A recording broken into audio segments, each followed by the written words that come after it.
Bien salut à tous les gars, c'est Alex. Aujourd'hui on va se retrouver pour une vidéo non pas sur Clash mais sur un guide de Clash of Clans. Donc comme je vais vous le montrer, vous avez juste à marquer guide Clash sur votre Apple Store et vous allez trouver le guide dont je vais vous parler. Donc c'est une application qui est très détaillée par rapport à Clash of Clans. Donc voilà, c'est la première, il y en a beaucoup des guides mais celui-là c'est vraiment le plus complet que j'ai pu trouver. Donc par contre il est en anglais, donc ça je sais que ça va en déplaire plus d'un, mais j'ai trouvé que en anglais. Après sinon ça c'est vraiment une copie du wiki de Clash, mais en application quoi. Donc franchement moi je trouve ça génial, je m'en sers souvent. Donc voilà, l'icône est comme ça. On va ouvrir cette application et on va vous la détailler de suite. Donc vous pouvez voir que dès que vous arrivez, vous avez Clashers. Donc on va rentrer dans la première catégorie qui est News. Donc je sais pas vraiment si ça va nous l'afficher étant donné que j'ai une connexion Wi-Fi qui est très limitée on va dire. Donc voilà, ça nous l'affiche. Donc là les dernières nouveautés ça a été la mise à jour. Donc il n'y a rien eu de plus entre temps, du coup il affiche rien. Jusque là c'est normal. Donc là en gros dès que vous verrez des sneak peeks ou des choses comme ça, ça s'affichera ici. Donc on va directement passer à la seconde. Donc là c'est un peu les comment ça s'appelle, les tweets avec le hashtag House of Clasher. Tous les tweets sont répertoriés ici, je crois. Ou Clash of Clans, choses comme ça. C'est aussi Clash of Clans, vous voyez. Donc ensuite, les achievements, c'est les succès que vous pouvez débloquer dans le jeu. C'est ce qui vous permettra d'avoir des gemmes. Vous savez, la petite dame, le petit carré avec la dame. Là, c'est ce qui vous permet d'avoir des gemmes, de l'expérience, etc. Donc ça je pense que vous connaissez, là en fait ils sont tous répertoriés ici, c'est tout. Et là ensuite, il y a par exemple si vous cliquez dans Army, qui est armée, je pense que ça vous l'aurez compris quand même, et que vous cliquez sur un bâtiment, par exemple les baraques, ce sont les casernes, ça en gros, ce que je vais vous montrer à présent, ça va être sur tous les bâtiments, aussi bien qu'ils soient défensifs que offensifs quoi. Et sur les troupes aussi. Donc vous cliquez sur le petit appareil photo, là vous voyez les designs des casernes du niveau 1 jusqu'au niveau 10. Donc voilà, vous pouvez voir tous les designs. Et surtout, si vous cliquez sur ce graphique, là par exemple pour la caserne, je peux voir toutes les caractéristiques des casernes du niveau 1 au niveau 10. Par exemple, si je veux savoir combien il me faut pour monter ma caserne de niveau 5 au niveau 6, je peux voir qu'il me faut 80 000 d'élixir, que ça prendra 16 heures, que je vais gagner 189 d'expérience, que le boost coûtera 10 gemmes, mais ça c'est pour tout, et que la caserne de niveau 6 aura 310 de vie, qu'elle pourra avoir 40 troupes dans sa file d'attente, qu'il me faudra un HDV de level 3 et que je vais débloquer les casse-briques. Donc voilà, vous pouvez voir que ce petit tableau est vraiment très récapitulatif de de toutes les casernes quoi. Ça marche aussi bien pour les casernes noires. Donc vous voyez, si je clique là on voit les designs et si je clique là on voit le tableau des statistiques. Aussi pour le camp militaire, c'est vraiment pour tous les bâtiments. Donc c'est vraiment une petite pub, désolé. Une caractéristique qui est super sur cette application. Donc voilà, pour enlever la pub, il suffit juste d'enlever la pub, de revenir au menu et de revenir sur l'application. Donc rien de plus simple. Ensuite, on va passer sur l'Army Planner ou calculateur d'armée. Donc c'est vraiment une application, une fonctionnalité de cette application que j'aime énormément, étant donné que ça me sert beaucoup. Donc en gros, qu'est-ce que c'est? C'est une comment on peut dire? C'est quelque chose qui va vous permettre d'optimiser votre roulement des casernes pour qu'elles soient tout le temps, pour que vos troupes soient prêtes le plus rapidement possible, etc. En fonction du niveau de vos troupes, du niveau de vos camps militaires, du niveau de vos casernes et du niveau de votre hôtel de ville et aussi du niveau de votre usine de sorts et des casernes noires bien entendu. Donc là par exemple j'ai déjà mis le niveau de toutes mes troupes, mais ça vous pourrez le faire facilement. Par exemple si vous avez des ballons de level 3, vous cliquez là et vous mettez level 3. Et bon, les miens sont de level 6, donc je vais laisser niveau 6. Voilà. Donc par exemple si vous voulez faire, je sais pas moi, si vous voulez faire une technique de ballon serviteur avec 30 ballons. Non c'est plutôt 28 ballons. On va faire du Moloss ballon serviteur, et que vous mettez là 2 Moloss et là 20 serviteurs par exemple. Après vous faites vraiment avec composition de troupes que vous le souhaitez. Ouais, donc là j'ai mis trop de troupes, donc c'est 24 ballons. Parce que moi je n'ai que 220 places, il faut le savoir, étant donné que je suis HDV9. Donc là vous voyez qu'il a bien mis les 24 ballons. Du coup il me dit que le mieux ce sera de mettre 6 dans chacune de mes casernes. Donc 6 ballons dans chacune de mes casernes. Et que pour optimiser dans mes casernes noires, si je veux mettre 20 serviteurs et 2 molosses, et bien il me faudra bien mettre 20 serviteurs dans une et 2 molosses dans l'autre. Donc vous voyez en bas 15 minutes et 1h30, c'est le temps pour les serviteurs et le temps pour les molosses. Et en bas 960 ici, c'est le coût total de la formation en élixir noir. Et la 108, et bien c'est le coût total en élixir rose. Donc un petit truc que j'ai oublié de vous dire aussi, si vous n'avez pas par exemple comme moi, là en fait en haut, il va vous demander le niveau de vos casernes, de vos dark barracks, de vos casernes noires et de votre usine de sort, ainsi que la capacité de vos camps militaires. Donc par exemple si vous avez des camps militaires, là vous voyez toutes les capacités de camps militaires possibles. Donc là vous mettez ce que vous avez, donc moi je suis à 220, et ensuite pour le niveau des casernes c'est pareil. Pour le niveau des sorts c'est pareil, et pour le niveau des casernes noires c'est pareil aussi. Donc j'espère que j'ai été assez clair à ce niveau.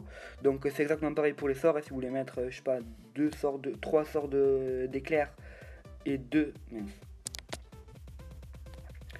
et un sort de soin, non pas 4, ça va faire beaucoup. Et bien un sort de soin, et bien vous pouvez voir que ça me coûtera 86 000 et que ça me fera pour 2 heures. Donc voilà pour ça. Ensuite on va passer à la rubrique suivante, attaque stratégie.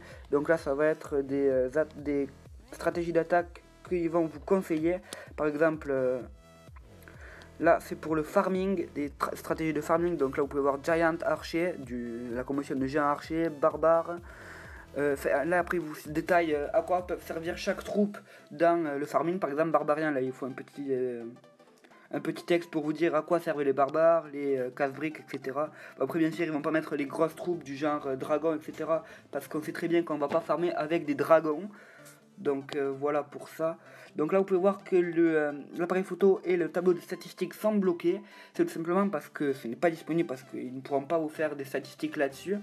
Mais par contre on a ce que je vous ai montré à l'instant, et on a une petite page de forum. Donc je sais pas si ça va bien marcher étant donné que ma qualité de Wi-Fi est très limitée. Donc en gros c'est un petit espace forum où les gens peuvent marquer ce qu'ils pensent, quelles sont leurs techniques de farming, etc. Donc là ça ne marche pas. Ah ben si, voilà. Donc là vous pouvez voir que ce sont des gens comme vous et moi, des gens normaux qui mettent leurs trucs sur les forums. Donc voilà pour ça. Ensuite si vous voulez par exemple, pour les autres formations c'est pareil, par exemple pro ballon, la technique ballon pour les professionnels. Donc voilà. C'est exactement pareil avec là le petit truc que je vous ai dit, les forums, etc. Pareil pour les dragons, pour les golems, pour les cochons, etc. Donc ensuite on va passer à la page suivante. Donc Beginner's Guide, c'est le guide du débutant je crois. Donc là pareil, un petit baratin pour vous expliquer en gros les bases. Là le début c'est pareil. Ensuite, les builders, les ouvriers, là, je crois qu'ils vous... en gros, c'est un baratin pour vous expliquer comment avoir le plus rapidement ces ouvriers, ainsi que comment les optimiser pour qu'ils travaillent le plus possible. Donc voilà pour ça. Ensuite, le château de clan. Donc là, c'est comme je vous l'ai dit pour les casernes. Si on clique sur l'appareil photo, on a les designs. Si on clique sur le graphique, on a toutes les caractéristiques. Donc voilà pour ça. Ensuite, si on clique là, on a un petit résumé sur qu'est-ce que le château de clan. Donc jusque là, je pense que vous suivez. Ensuite, pour les guerres de clan, là c'est le début de la guerre de clan qui vous explique ce qui va se passer. Ensuite, ce qui va se passer pendant le premier groupe, ainsi que le premier jour, donc le jour de préparation, et le deuxième jour, le jour de bataille. Donc là, il vous explique comment bien attaquer ou des choses comme ça pour votre deuxième jour, et pour le premier jour, un peu les designs de base que vous pourrez appliquer, des choses comme ça. Ensuite, on va passer à la rubrique suivante. Donc ça, c'est vraiment une grosse rubrique, c'est pour les défenses. Par exemple, si vous avez vos mortiers de level 6 et que vous dites ouais, c'est cher au niveau 7, mais j'aimerais bien savoir combien ça vaut au niveau 8. Eh bien, vous avez juste à cliquer sur mortier. Là, déjà, vous pouvez voir le design des mortiers. Et là, les caractéristiques, encore une fois. Mais là, c'est un petit peu changé que par rapport aux casernes. Donc là, vous pouvez voir range, ça je sais pas vraiment ce que c'est, je suis désolé, je suis vraiment nul en anglais, mais bon. Attack speed, c'est la vitesse d'attaque, là par exemple c'est 5 secondes. Les types de dommages, one thing tiles, je sais pas vraiment. Je suis désolé, hein, mais moi et l'anglais, ça fait beaucoup. Donc là par contre c'est là on peut voir, ils nous disent que les tirs sont des tirs de cible et pas des mono-cibles quoi. Et que la taille c'est de 3 x 3. Ça c'est vraiment pas important en plus. Donc là comme je vous le disais tout à l'heure, si pour savoir combien vaut mon mortier du level 7 au level 8 et qu'est-ce qu'il va améliorer, et bien on peut voir que les dégâts par seconde sont de 11 au niveau 7 et de 13 au niveau 8. Que ensuite il faut pas confondre de dégâts par seconde et dégâts par shot, par tir. Donc on peut voir que 55 c'est 55 c'est pas pareil que 11 quoi, donc faut vraiment pas négocier, faut pas négliger ça, c'est pas pareil. Et il faut savoir que les dommages par coup sont pas affichés sur le jeu et que c'est que sur des forums ou des guides comme celui-là ou des choses comme ça. Donc ensuite on peut voir là le nombre de points de vie, le coût qu'il va coûter, on peut voir là 6 400 000, c'est vraiment hyper cher les gars. Supercell met des prix de taré. Donc selon moi c'est vraiment trop cher, c'est abusé, c'est tout ce que vous voulez. Le temps, pareil, 10 jours au calme. L'expérience gagnée 929, là par contre il n'y en a pas assez. Et le niveau de l'hôtel de ville qu'il vous faut 10. Il vous faut un HDV2 level 10. Donc voilà, c'est exactement pareil pour tous les pièges qu'il y a ici, sauf les murs bien sûr. Parce que les murs, c'est encore autre chose. Là vous pouvez voir en bas que c'est un tableau récapitulatif avec les sapeurs. Donc comment bien utiliser ces sapeurs.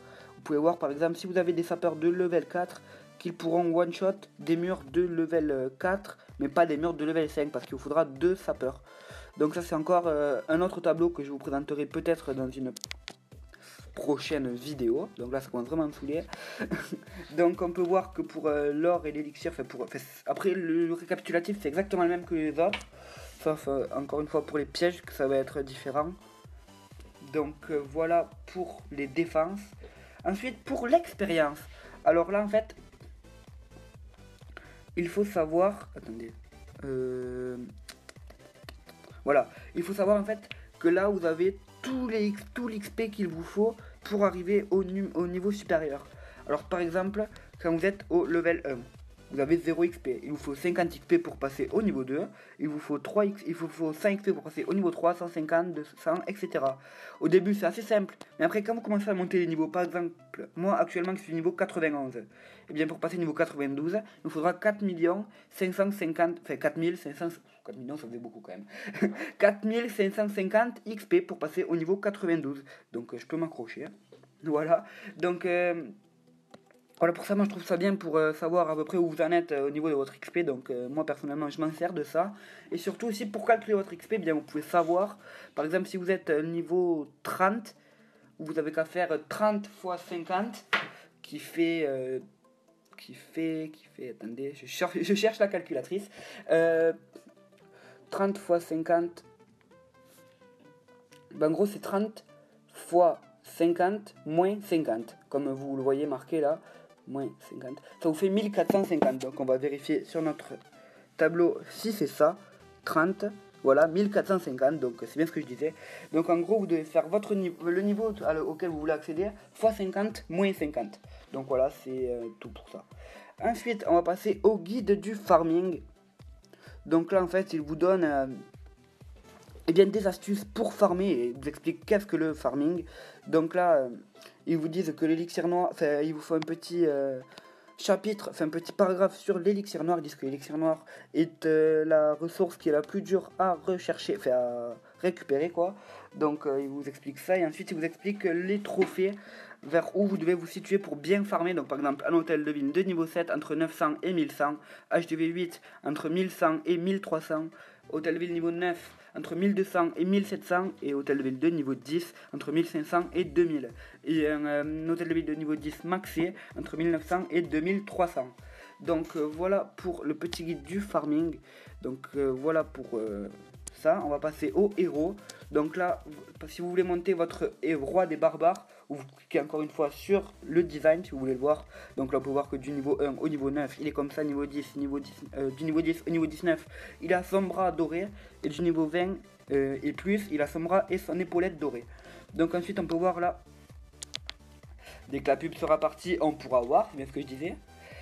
Non, c'est pas Clash of Clans qu'il faut ouvrir, c'est le guide, je m'embrouille déjà. Donc le roi des barbares, on peut voir là, et bien toutes les caractéristiques comme je vous l'ai dit. Donc là il y en a beaucoup plus étant donné qu'il y a 40 niveaux.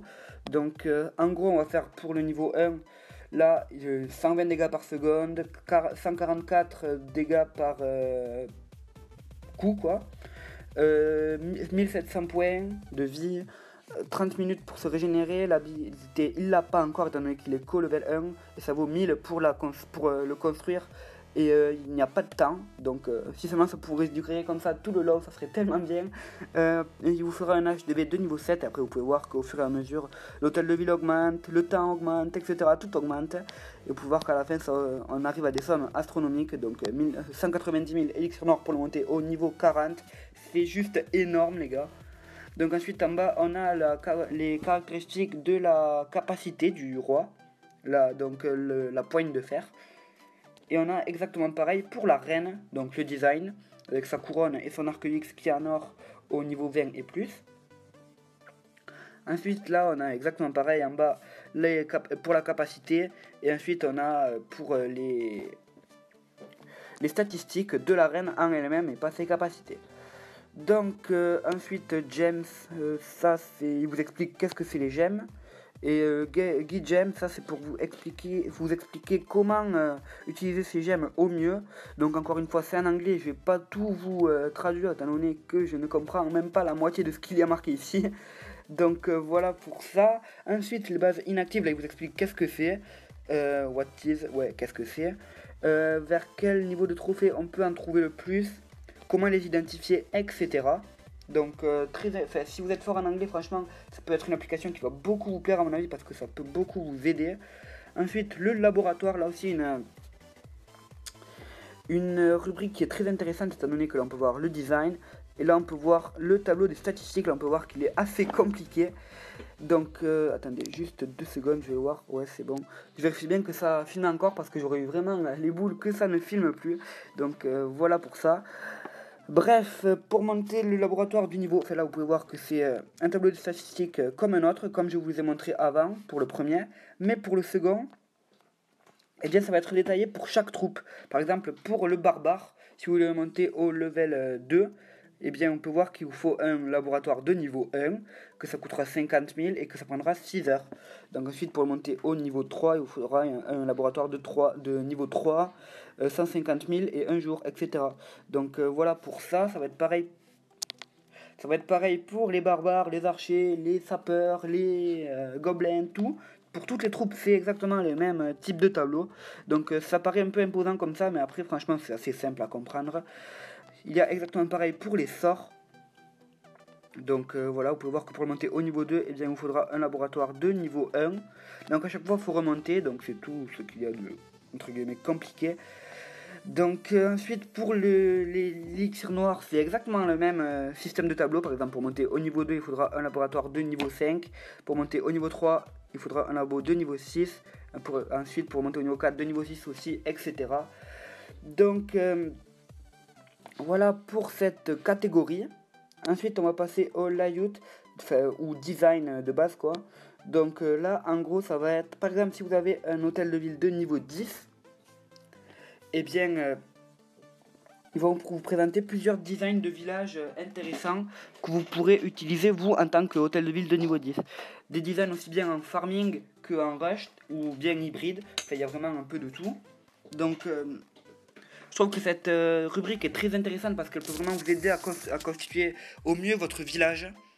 Donc attendez 2 secondes juste, je vais brancher l'iPad. Voilà, c'est bon. Donc, où j'en étais, oui, voilà, les designs de base, donc vous pouvez voir qu'il y en a vraiment beaucoup, c'est vrai, c'est des particuliers qui postent leur design de base. Vous pouvez voir des bases pour là, une base de farming, là, une base de rush, etc. Donc je vais pas vraiment m'éparpiller plus là-dessus, je pense que vous connaissez. Et puis au pire, il y aura des sites normalement dans la description qui vous permettront de voir d'autres sites où il y a des villages comme ça. Ensuite, le calcul des loots, des butins. Alors là, c'est très très compliqué, les gars. Je sais pas vraiment comment vous le détailler facilement, mais en gros, il vous détaille le pourcentage que vous pouvez prendre à un hôtel. Parce que déjà, je m'embrouille déjà tellement c'est compliqué. En gros, dans Clash of Clans, plus vous montez votre hôtel de ville, plus ça va être compliqué pour vous d'avoir des ressources. Je pense que vous le savez. Donc vous savez peut-être pas exactement comment c'est. Et bien là, il vous l'explique en fait. Donc moi je suis pas là pour vous expliquer. L'application justement est là. Moi je vous présente juste l'application. Donc ça je vous conseille d'aller la voir. Peut-être que je ferai une vidéo plus tard là-dessus, mais si ça arrive, ça sera vraiment plus tard parce que là c'est compliqué. En gros, pour vous faire simple, si vous êtes un hôtel de ville de niveau 10, que vous attaquez un HDV 8 par exemple, et vous pourrez prendre moins de ressources que si vous étiez HDV 7. En gros, c'est ce qu'ils expliquent, sauf que là il explique beaucoup plus détaillé. Et pour les guerres de clan, c'est exactement pareil, il nous explique comment on peut gagner le butin de guerre de clan, comment il est calculé, etc. Donc voilà, pour ça, on va passer à la suite. Le matchmaking, là il vous explique comment eh bien, vous êtes confronté à d'autres joueurs en ligne. Là par exemple, Clan War Matchmaking, c'est aussi pourquoi vous êtes opposé au clan et pas à un autre. Donc pour maintenir une certaine égalité. Donc c'est ça, je pense que vous connaissez le matchmaking quand même. Ensuite, pour les ressources, là ça va être pareil que pour les autres bâtiments. Vous pouvez voir par exemple si je sélectionne la Dark Drill ou Forest d'Élixir Noir, eh bien vous pourrez voir les designs de chacun des niveaux de la foreuse. Et vous pourrez aussi voir les statistiques de chaque bâtiment. Par exemple là pour les foreuses, là pour les storages, les réserves d'élixir, pour les réserves d'or, les mines, etc. Donc ensuite shield c'est bouclier, donc là je vous explique juste comment avoir un bouclier, rien d'intéressant. Non, les sorts, on viendra après. Le single player, là c'est les maps gobelins en fait. Donc là il vous montre une petite vidéo pour vous expliquer, par exemple si on veut voir la tour de sorbet. Si vous savez pas comment faire la tour de sorbet en 50%, enfin en 100% pardon, et bien là il a une petite vidéo pour vous expliquer comment l'attaquer au mieux et lui faire les 3 étoiles sûres. Donc là c'est une vidéo qui va être longue à charger, donc je pense que je vais vous la passer. Et je suis désolé mais franchement déjà en plus la vidéo est longue. Si en plus je dois attendre que tout arrive, en plus avec la connexion que j'ai, ça va être très compliqué les gars. Donc ensuite pour l'usine de sort, là ça va être pareil que pour les autres bâtiments. Encore une fois je suis désolé, je me répète, mais c'est pareil pour tout en fait, je me rends compte. Donc là les designs, le tableau des statistiques. Pour les sorts, par exemple, votre sort de soin, pareil, le tableau des statistiques. Pour l'éclair, là, le Santa Surprise, il faut savoir que c'était un sort qui n'existe plus actuellement. C'était un sort qu'il y avait pour une mise à jour de Noël, la première mise à jour de Noël qu'il y avait eu. C'était juste un sort qui était en exclu pour cette mise à jour. Donc ensuite, Town Hall. Là, on va vous montrer les designs des hôtels de ville. Là, le coût des hôtels de ville, etc. Là, les ressources. Fait plein de tableaux détaillant des choses sur votre hôtel de ville. Là, le maximum de défense. Enfin, le niveau maximum des défenses que vous pourrez avoir en fonction de votre hôtel de ville, c'est dans ce tableau. Et là, les ressources, là c'est le niveau maximum des bâtiments économiques, si on peut dire ça comme ça. Et là, les bâtiments, pas le niveau, mais le nombre de bâtiments que vous pourrez avoir avec cet hôtel de ville. Donc après pour les troupes, donc je pense que ça va être le dernier point, ouais, ça va être le dernier point de cette vidéo. Donc pour les troupes, par exemple pour les barbares, les designs, pour les archers, le design, pour les gobelins, le design, pour les géants, le design, etc. Je vais pas vous faire toutes les troupes non plus. Donc on peut voir d'ailleurs qu'il n'y a pas encore le niveau 7, voilà, ils sont pas bien mis à jour, c'est pas bien. Donc voilà, franchement ils peuvent pas se mettre à jour directement, mais ça va bientôt se faire, je vous le dis, la preuve on a déjà les molosses, alors qu'ils sont sortis assez récemment si je peux dire ça. Donc par exemple les statistiques c'est exactement pareil que le reste. Pour les dragons ça marche, pour les PK ça marche. Donc franchement je pense que j'ai fini pour tout vous expliquer. Ça a été laborieux quand même. Donc je pense que c'est tout. Donc voilà, encore une fois, vous allez sur l'Apple Store, vous cherchez Guide Clash, vous le trouvez directement. C'est vraiment la référence en termes de guide, moi je trouve. Certes c'est en anglais, mais franchement les gars, on peut comprendre facilement. Le calculateur d'armée, etc., ça on peut comprendre facilement. Après les descriptions, les descriptions, les forums, d'accord, vous pouvez pas comprendre, mais ça franchement vous pouvez le comprendre. Donc voilà, j'espère que je pense que c'est tout pour moi. N'hésitez pas à télécharger l'application, ça va vraiment vous aider dans votre parcours Clash of Clans, je pense. Et n'hésitez surtout pas à vous abonner, liker mes vidéos, ça me fait de plus en plus, ça me fait plaisir. Vous êtes de plus en plus nombreux. N'hésitez pas à mettre un petit pouce en l'air, à commenter la vidéo, je crois que je l'ai déjà dit. Et ben sur ce, c'est tout pour moi. Allez, ciao, c'était Alex.